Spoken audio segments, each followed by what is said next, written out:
It was the late 2000s and I got my hands on a new personal laptop, thus entering the world of YouTube, which was the core of my online childhood. There was a lot of shit online at the time that I wasn't allowed to watch, like ABGN,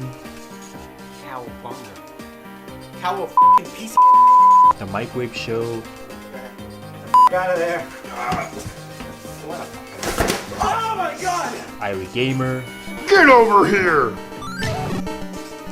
Nostalgia Critic, and so on and so forth. But the biggest thing that was such a huge deal for me was the fascination of retro video games. Without watching these YouTubers at the time, I would have never known what Castlevania or Earthworm Jim was. Now around 4th grade, I read online that it was possible to play retro games on a personal computer, which is where emulators come in. So I followed the instructions on setting up an SNES emulator, and once I successfully booted it up, it actually blew my f***ing balls. It was so intriguing to see Super Mario All-Stars run in a non-Nintendo device. It was almost like rocket science. I even told my classmates about this and they didn't even believe me. It felt like a huge accomplishment I ever done in my life. The unique thing from what I've observed from certain retro games is the ports. In the early 90s, the two big console contenders was the SNES and the Sega Genesis. While both consoles have their own exclusive games, they also have their own ports from third-party companies. However, there is either minor differences or vast differences depending on what game due to limitation per console, etc. This is where I'll be reviewing Joe and Mac for the Super Nintendo and Sega Genesis.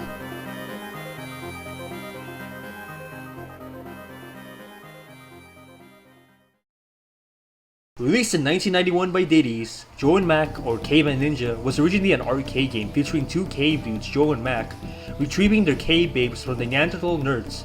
Since the Genesis version is almost a faithful port to the arcade version, we will take a look on this version first. Now the game begins with the player walking through the jungle, sneaking past a resting T-Rex, while the Neanderthal nerds attempt to stop you. Throughout the game, the stages will range from a prehistoric jungle to a graveyard full of dinosaur bones. The length of most stages are pretty short. However, they spawn a screen full of enemies, so you gotta watch out. Interestingly though, certain stages will have a fork in the road leading to two paths, but they'll lead to the same boss. The game seems more focused on the bosses than the stages itself. The weapon you begin with is a tomahawk. The attack distance for it is not good, but you can find better weapons throughout the game by destroying dinosaur eggs. The best weapons in my opinion are the boomerang, the tooth, and the wheel, since they accompany more attack distance depending. The only problem though is that if you have a different weapon and end up losing a life, you will lose your weapon and we go back to using the tomahawk. A really cool thing you can do is charge your weapon by holding the attack button. It's very useful to the bosses because it easily lowers their health meter by one charge.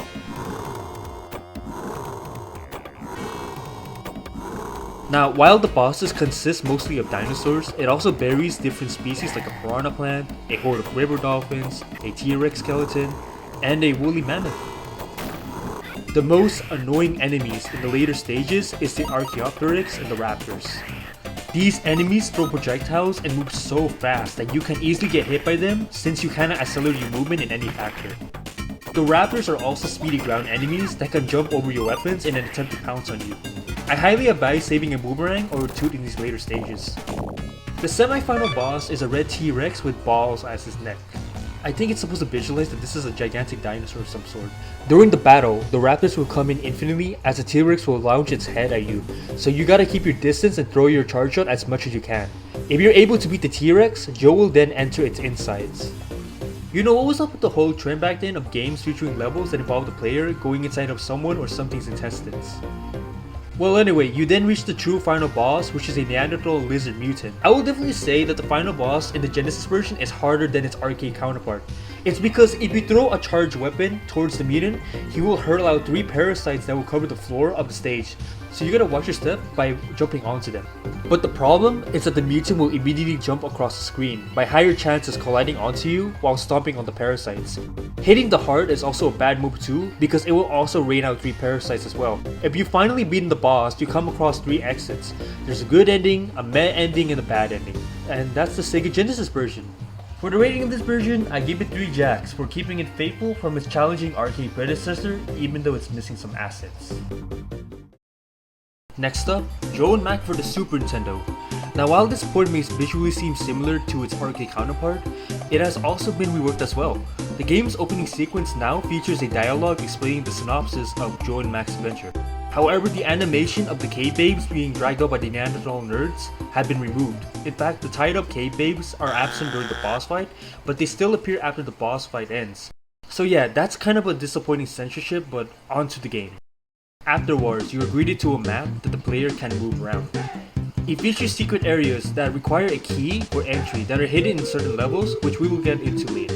Upon first glance, Stage 1's layout has been entirely reworked. The length for every stage has been stretched with an extended bit of exploration. Even the Ice Cave, which originally was a small segment for the Mammoth boss in the arcade and Genesis version, is now a full-length playable stage. The red eggs you see here are the bonus stages. To enter, you need to make sure that there are no enemies around the red egg before hatching it. If done successfully, a purple pterodactyl will appear and fly Joe to the bonus room, which includes a key in order to open the hidden areas around the map. The hidden areas are also extra bonus stages and mini boss fights. So in contrast from the Sega Genesis version, this game is a very generous and non-aggressive side-scroller. The Neanderthal nerds and certain enemies now take multiple hits depending on the weapons. The bones, which is very common in earlier stages, is easily the weakest weapon and almost becomes less useful later in the game. The boomerang deals a decent amount of damage and is great to cover enemies that are aerial and in longer distance. The fireballs insta-kills most enemies and deals a lot of damage to bosses, but you can only throw one flame for an attack. The wheel looks identical to the fire, but this time you can throw 2 objects per throw, and unlike the Genesis version, they can maneuver onto small hills and walls, easily being the best weapon in the game. But the biggest unfortunate thing about this game is that you cannot charge your weapon, so fighting bosses can be tedious. But the big compromise that I'll at least take over weapon charging is that the weapons you collect throughout the stages are kept in your inventory, meaning you can keep them throughout the game until you get a game over. It's a very useful mechanic to switch weapons on the fly on any situation. All the bosses from the arcade version are here in present, though again they aren't as aggressive as their port predecessors unless you play hard mode. Now remember that suspicious T-Rex that we fought in the Genesis version? Well, guess what? You have to fight it 2 times in this version. The first encounter of him is in a grey color scheme. There really isn't much to say about this boss except his neck is made of bombs. In the map, the final boss is depicted to be a giant T-Rex, which again, I believe that's what they were going for, and aha! It's the appropriate semi-final boss from the arcade version. After defeating it, we now enter the T-Rex's digestive system, but this time, it's a full-length playable stage. Afterwards, we face the final boss, which is a devil? Okay, so what I'm trying to understand here is that the great T-Rex that we fought earlier eventually became possessed by this devil, who may have been responsible for causing the Neanderthal nerds to kidnap the cave babes. Okay, I don't know what the did we ever get to devils possessing animals from the Cretaceous era. But anyway, to beat him, just whack him in the crotch and you're done.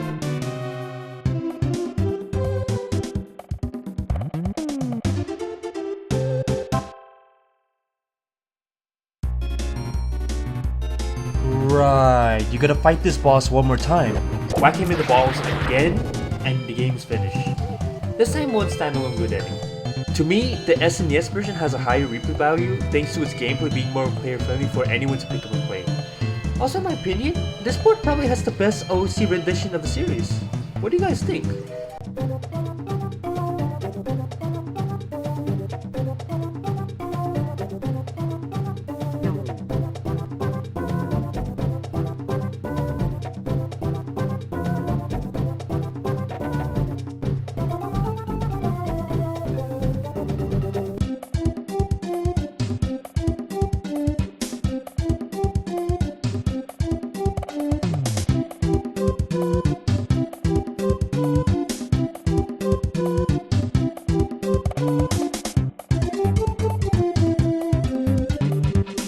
For the rating of this port, I give it 4 jacks.